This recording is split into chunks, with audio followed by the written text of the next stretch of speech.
espiritual. O tema de hoje é do capítulo 3º do Evangelho segundo o Espiritismo. Nós vamos ler a informação evangélica que nos traz o seguinte ensinamento, palavras atribuídas a Jesus. Não se turbe o vosso coração. Credes em Deus, credes também em mim. Há muitas moradas na casa de meu Pai. Se assim não fosse, já eu vô-lo teria dito, pois me vou para vos preparar o lugar. Depois que me tenha ido e que vos houver preparado o lugar, voltarei e vos retirarei para mim, a fim de que onde eu estiver, também vos estejais. Esse texto está no Evangelho de João, no capítulo 14, versículos 1 a 3. Analisemos com bastante ponderação a colocação do Evangelho. Quando nós falamos palavras de Jesus, é importante refletirmos, queridos amigos e irmãos, que Jesus não escreveu nada. Nada. Um dia ele não lhe trouxeram uma mulher que foi pega em adultério e ele escrevia no chão. Tá, o que ele escrevia no chão? Nada relatado. Então, nós continuamos afirmando, Jesus não deixou nada por escrito. Ele teve uma vivência. Com essa vivência, ele trouxe discípulos, ele saiu à multidão, falou das coisas espirituais, anunciou um reino que não era deste mundo. Tanto que quando Pôncio Pilatos lhe pergunta se ele era rei, ele diz a Pôncio Pilatos. Primeiro ele pergunta, questionando, por que dizes que eu sou rei? É pela seu entendimento, sua ideia, ou porque ouves dizer que sou rei? Ele não negou. Depois Pôncio fala, então dizes que és rei? Ele fala, tu o dizes, mas eu não vim a este mundo senão para dar testemunhos da verdade. E calou-se. Mas também falando a Pôncio, aqueles que são da verdade, ouve a minha voz. Simplesmente não respondeu mais nada. Qual era a verdade de Jesus? Ele diz aos seus discípulos que não fiquem perturbados. Ele já estava ali naqueles dias sabendo que seria entregue. Não fiquem perturbados. Eu voltarei. Eu vou ao Pai preparar o lugar. E voltarei para que onde eu estiver, estejais vós também. Eu voltarei é a promessa de Jesus. Aí nós, sem críticas, mas com ponderações ao que Jesus nos disse, ele foi crucificado, tudo de acordo com a narrativa evangélica. Ele foi crucificado, foi sepultado. 3 dias após, ele aparece para Maria de Magdala, fala com ela, não se deixa tocar, mas diz que seus discípulos vão a Galiléia, onde lá eles os encontrará. Dias após, Ele aparece a dois caminhantes que iam a Emaús. Eles não o reconhecem até que ele, chegando na cidade, parta o pão. Dias seguintes, aparece em recinto fechado para os discípulos que lá estavam, em número de 10, Judas já não estava e Tomé estava ausente. Fala com eles.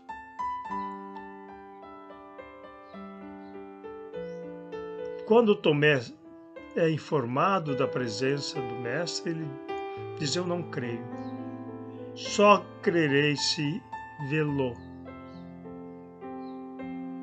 E passado ainda uns dias, estavam reunidos e ali também Tomé estava presente. De repente ouvem: paz seja convosco. Olham, é Jesus que ali está. E ele se dirige a Tomé. Tomé, vem cá, toque as chagas. E Tomé tocou. E viu que era realmente Jesus. Caiu de joelhos, adorando-o como seu Senhor.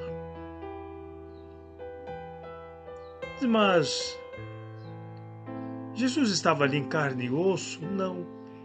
Mas como Tomé lhe tocou? Vale lembrarmos do que ele disse a Maria de Magdala quando ela vai abraçá-lo: não me toques, eu ainda não subi ao Pai. A Tomé, toque-me. Então já tinha subido ao Pai. Estava cumprindo a sua promessa de voltar, para que a partir daquele momento os discípulos entendessem a verdadeira razão do Mestre, estivessem com ele, que era isso que Jesus falou: onde eu estiver, estejais vós também. A partir dali, eles são envolvidos pela coragem, pela fé, e doam a sua vida à causa do Mestre Jesus. E Jesus fala ali para eles: há muitas moradas na casa do meu Pai. Se assim não fosse, eu não vos teria dito. Mas perguntamos então, quais são essas moradas? A doutrina espírita, no tempo aprazado, vem nos informar o que somos no universo. A época de Jesus, a ideia que se tinha, e até séculos próximos de nós, é de que nós vivíamos no centro do universo, que tudo girava em torno da Terra. E Jesus diz que não é assim, que há muitas moradas na casa do Pai. Qual é a casa do Pai? É o universo. Tudo o que há é da criação divina. Esta é a razão que nós, espíritas, pelas informações dos espíritos, descartamos a ideia de céu e inferno circunscritos. Tudo que há no universo é criação divina. Se é criação divina, nada tem de malévolo, de infernal. E Jesus nos fala das muitas moradas que os espíritos vêm, na linguagem aqui popular, vêm destrinchar para nós, classificando as categorias dos mundos e falando, grosso modo, dessas categorias, a iniciar-se pelos mundos primitivos, onde o espírito está nas suas encarnações primeiras, onde ainda a consciência não prevalece. E nesse processo de evolução, que falamos de primitivos, nós alcançaremos, na sua graduação, o mundo de expiações e provas. Já um grau acima, quando o espírito já tem, encarnado, já tem consciência, já analisa aquilo que deve fazer e vai trabalhando, grosso modo, repito, ainda de forma um tanto primária, mas já vai criando com mais inteligência. Lá no mundo primitivo, praticamente não há presença do bem. No mundo de expiações e provas, já há presença do bem, mas o mal predomina. É onde nós estamos, o nosso planeta Terra pertence ao mundo de expiações e provas. Passo seguinte do mundo de expiações e provas é o mundo regenerador. Nós sempre falamos, nós estamos a caminho do mundo regenerador. A doutrina espírita nos fala com frequência sobre a transição planetária, processo evolutivo. Tudo no universo evolui, nada é estático, tudo é dinâmico, tudo se movimenta. E isto nos faz entender que o nosso planeta caminha para graduações superiores, que chamamos, de acordo com os ensinamentos dos espíritos, de mundo regenerador. Se no mundo de expiações e provas, onde estamos, o mal predomina, e é isso que nos faz entender as misérias, as degradações, as maldades praticadas,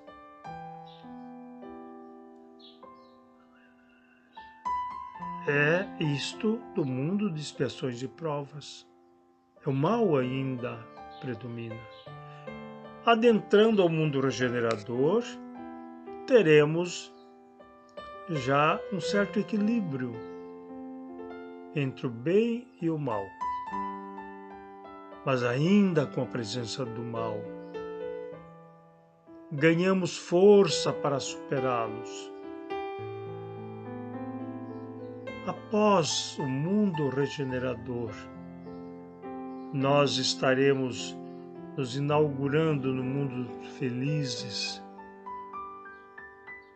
Já então o bem predomina, mas ainda há a presença do mal. Então, como é que fica isso? Seguimos a marcha do progresso, até alcançarmos mundos celestes ou divinos, que é a morada ou a graduação dos espíritos já purificados. Chegaremos lá? Chegaremos. Quando? Não sei. Estamos a caminho.